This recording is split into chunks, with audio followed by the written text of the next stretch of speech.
한번 낭독을 하도록 하겠습니다. 네, 국민 여러분 반갑습니다. 국회 기후에너지 환경노동위원장을 맡고 있는 안호영 의원입니다. 오늘은 우리 전국 국민들께 재생에너지를 이용해서 국민들의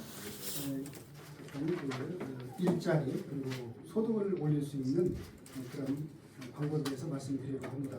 잘 아시는 것처럼 기후위기 시대에 우리 이재명 정부가 역점적으로 추진하는 사업이 재생에너지 전환입니다.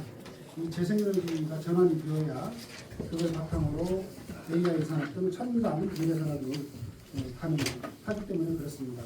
특히 우리 전국에서는 재생에너지 자원이 풍부하기 때문에 이 재생에너지를 잘 활용해서 우리 전국의 미래 산업을 육성하고 또 일자리를 만들고 지역의 우리 주민들의 소득을 올리는 것이 무엇보다도 가장 중요한 정책이라고 생각합니다. 그럼에도 불구하고 이제까지 이 문제에 대해서 우리 도나 정치권에서 체계적인 이런 전망들을 비전을 세우지 못했다고 생각하는데 오늘은 그런 내용을 말씀을 드리려고 합니다. 바람과 햇빛이 월급이 된다. 전국형 에너지 소득 100만 원. 전국형 에너지 햇빛마을 1000개 구성은 전국 에너지 사설입니다. 존경하는 전국 국민 여러분, 국회의원 안고영입니다. 전국은 재생에너지 발전량 전국 2위, 태양광 설치 전국 1위를 자랑하는 대한민국 대표 에너지 생산 기지입니다. 그러나 우리가 생산한 에너지가 과연 도민의 삶을 풍요롭게 하고 있는지 우리는 지금 뼈아픈 질문을 마주해야 합니다. 그동안 전국의 재생에너지 사업은 외국 거대 자본 중심으로 추진되었습니다. 전기는 전국에서 생산하지만 정작 막대한 수익은 지역 밖으로 유출되었습니다. 환경 훼손과 지역 갈등의 부담은 오롯이 도민들이 감당해 왔습니다. 여기에 제11차 전력수급 기본계획에 따라 전국적으로 약 1070km에 달하는 대규모 송전망 확충이 추진되고 있습니다. 전국은 또 한 번 막대한 지역적 희생을 강요받을 위기에 놓여 있습니다. 현재 71.7% 수준인 전북의 전력 자립도는 새만금 7기가와트, 해상풍력 2.46기가와트가 본격화되면 2030년에는 126%에 도달하게 됩니다. 이제 전국의 에너지 정책은 단순한 생산 확대에 머물러서는 안 됩니다. 생산된 에너지가 도민의 직접적인 소득으로 이어지는 패러다임의 대전환이 필요합니다.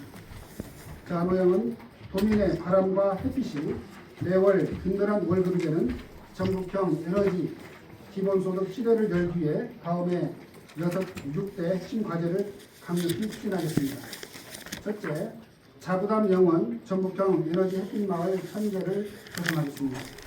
마을 단위로 1메가와트 규모의 공동체 발전소 1000개를 건립하겠습니다.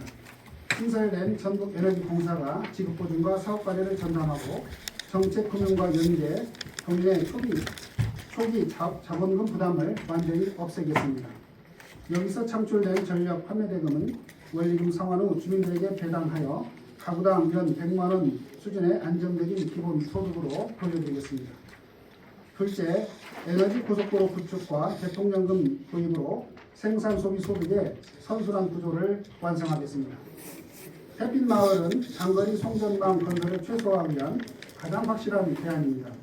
이 1000개 마을의 성공을 위해서는 지역 내 배전망 확보가 필수적입니다.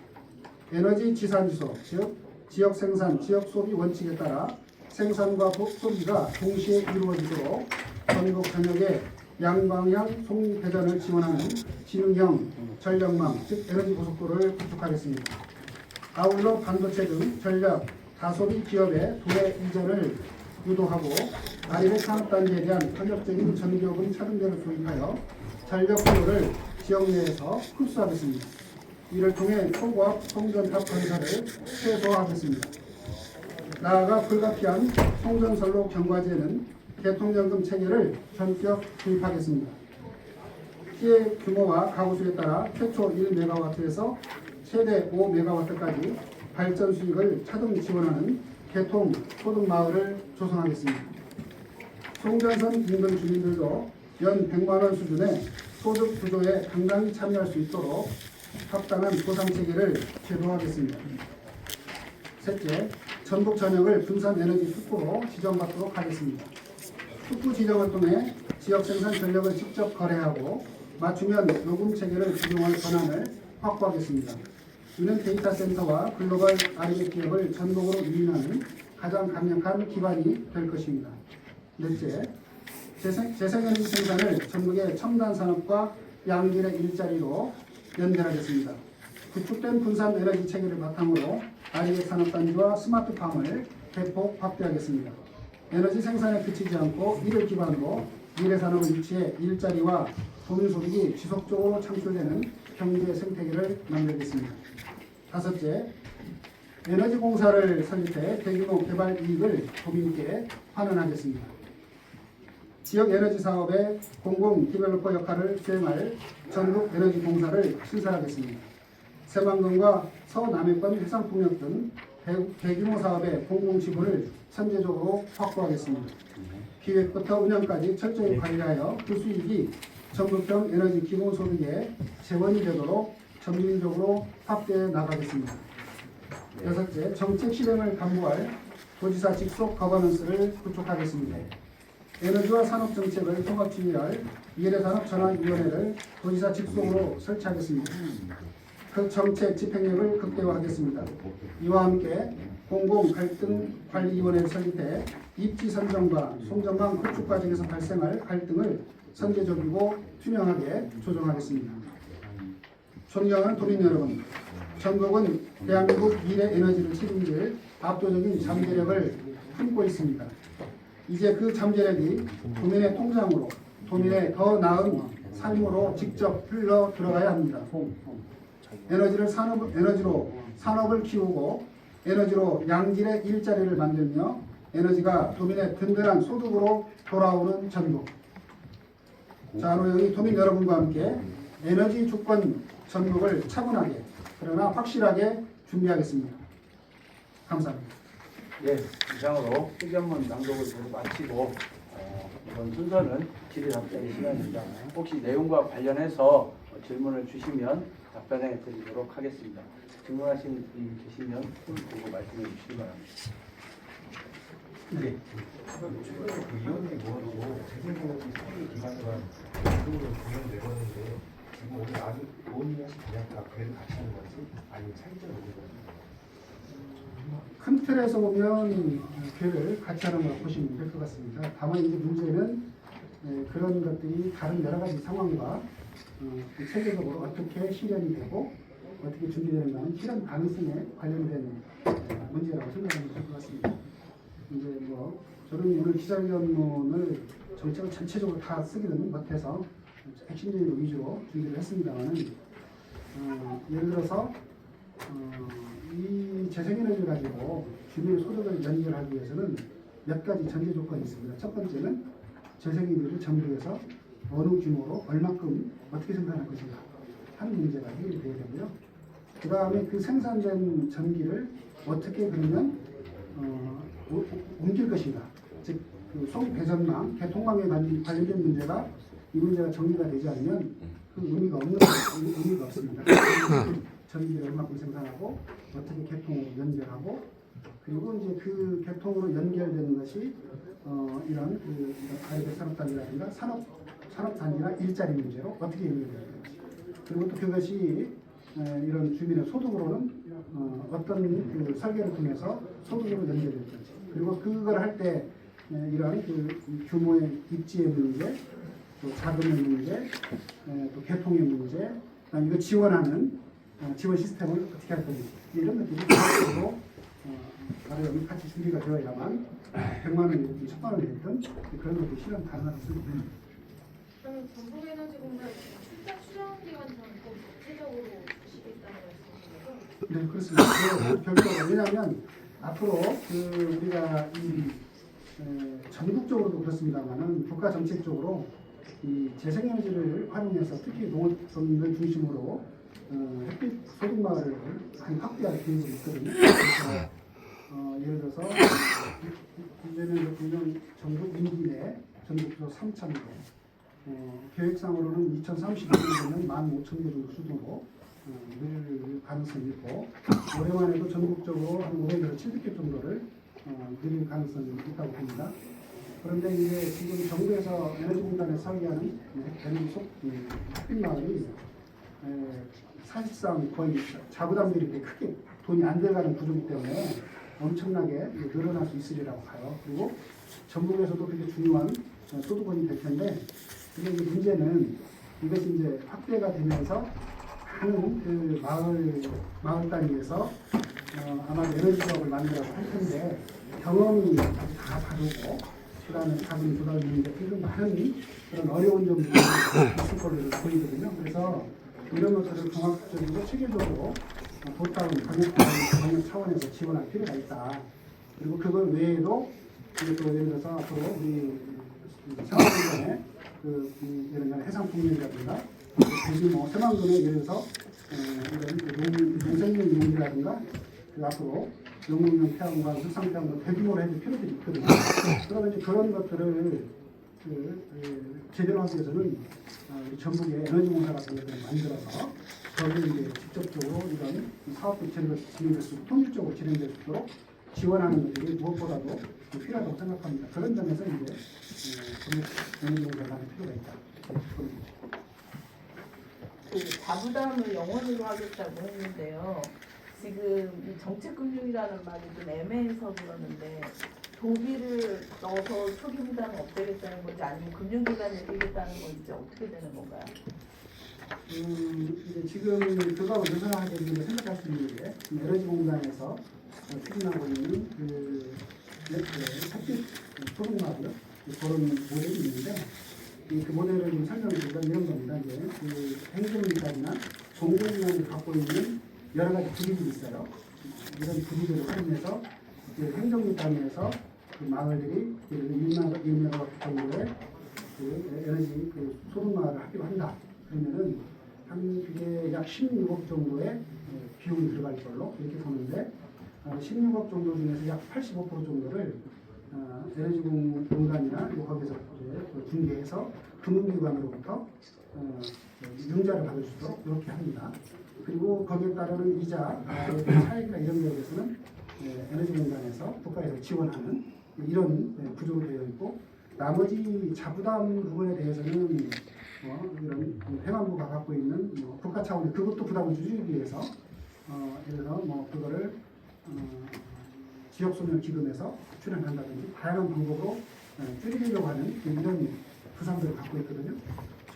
제가 이제 구상하는 이런 것들도 거기 에너지공사에서 추진하는 것, 에너지공단에서 추진하는 플러스해서 더 추가해가지고 아까 그 85% 이 부담에 대해서도 이런 금융기관과 연계해서 중개할 수 있도록 하고 그다음에 거기 따르는 이자라든가 그다음에 또 15% 부담 부분에 대해서도 그 이자 부분에 대해서 우리가 보존해주는 방식 요즘 구상 고민을 하고 있고요.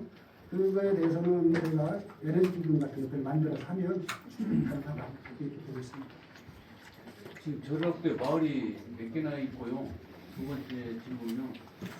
중간 에너지 특구 지점 활동을 하겠다고 하셨는데 그중에 그 스마트팜 확대가 된다고 하셨는데 어느 지역이 어느 정도 확대가 가능한지 좀.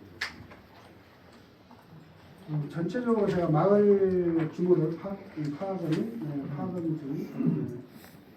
좀 마을 규모 전체적 파악은 안 했고요. 전국 14개 시군에 행정민 단위가 상당히 많이 퍼져 있을 거라고 생각을 합니다.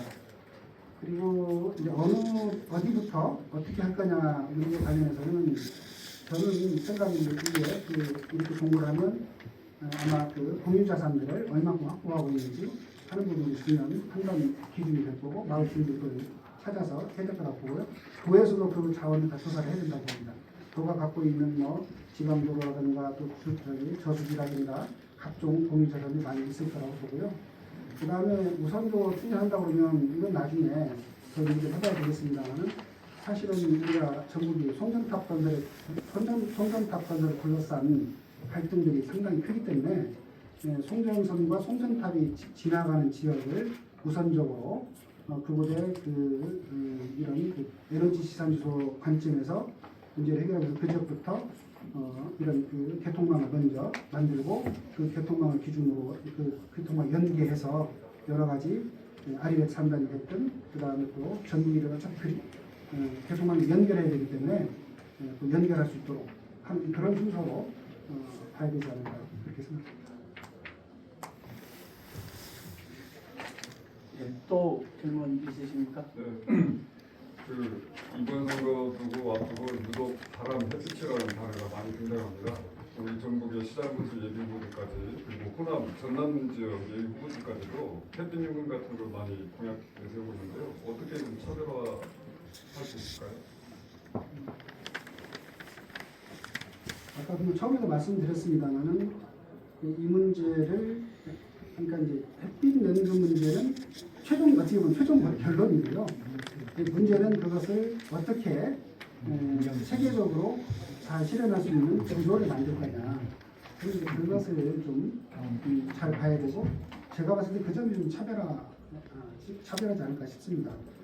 뭐 아까도 잠깐 말씀드렸습니다만은 결국 그렇게 되려고 그러면 앞으로 전국적으로 기후위기에 대응해서 탄소중립을 꼭 하고 에너지 전환을 해야 되는 거고 그 에너지 전환이 단순하게 환경의 문제가 아니라 결국 소득의 문제로 우리는 바꿔야 되고 특히 우리 정부의 가장 큰 문제가 그 산업이 낙후되어 있고 그 다음에 우리가 사람이 떠나는 문제가 있기 때문에 이걸 빨리 미래 산업 중심으로 재생에너지 기반의 미래 산업 중심으로 바꿔야 되고 그걸 통해서 일자리로 소득을 올려야 되는 이런 과제가 있는데 그거는 결국은 재생에너지가 전체적으로 이게 기반이 되지 않으면 불가능하거든요. 그러니까 지금 여기서 제일 중요한 거는 우리 정부의 재생에너지를 내년 2030년, 2040년, 2050년까지 장기적으로 어떻게 재생에너지를 확대할 것인지 그리고 그 확대를 해서 반드시 따라 나오는 대통령 연계 문제는 어떻게 할 건지 특히 그 점과 관련해서 송전탑 발전 아주 심한데 같이 연계해서 풀어야 되거든요. 이 문제를 어떻게 풀 건지 그리고 그것이 지역에 이제 산업이 들어올 수 있도록 어떻게 여건을 만들어줄 건지 단순하게 아니면 산업단지만 오라고 해서 오는 건 아니잖아. 교통을 연결해주고 그 다음에 분산연이 투표를 하고 지역 요금을 말하자면 직접 그 전기 생산자가 소비자에게 연결할 수 있는 구조, 즉 PPA 구조를 만들어주고 또 전기 요금을 실제로 차등화해주고 그 다음에 들어오는 그 상단에다가 기업을 위한 여러 가지 혜택들, 이런 지원, 정부의 지원의 지원책들을 만들어주고 경우에 따라서 필요하면 들어오는 그 근로자들을 위한 정규요건까지 만들어주는 종합적인 이런 것들이 만들어지지 않으면 기업들이 오기가 어렵다. 그리고 사실 또 그런 것들이 이런 부분이 에너지를 쓸 수 있도록 해줘야 스마트팜 같은 경우에 요즘은 스마트팜 농업이 바뀌어서 스마트팜 많이 했다고 그러지만 에너지 전기가 문제거든요. 그럼 그걸 잘 해줘야 되고 그 다음에 이 개통 연결망이 있어야 햇빛연금 소득망을 하는데 지금 잘 알다시피 2030년까지 지금 우리 전국의 개통으로 보면 발전화가 안 내준다는 거 아닙니까? 왜냐하면 송전이 포화되어 있기 때문에 그런 문제를 1000개가 됐든 10,000개가 됐든 하려고 하면 이 문제를 어떻게 해결할 것인지 생각이 나와요. 그래서 정부에서 아까 햇빛 소득망을 한다고 하면 1메가와트당 그 마을당 ESS를 1메가와트 정도 하는 것을 지원을 해서 낮에는 개통 포화되기 때문에 낮에는 생산된 것을 ESS 저장했다가 밤에 송전하는 이런 구조를 고민하는 거거든요. 그래서 이 소득을 이런 문제를 하려고 하면 결국 큰 구조의 문제와 현실적인 이런 문제들까지 같이 감안해서 해답을 내놔야 된다. 저는 그런 말씀을 드리고 싶습니다. 의원님 한 가지만 더 여쭙겠습니다. 잠시 뒤에 이호택 의원이 국회에서 내란방조 관련 기자회견 인생돼 있습니다. 이번 도지사 경선전에 굉장히 중요한 이슈가 됐는데 거기에 대한 의원님의 정확한 입장을 좀 다시 한번 확인해 주시면 어떨까요?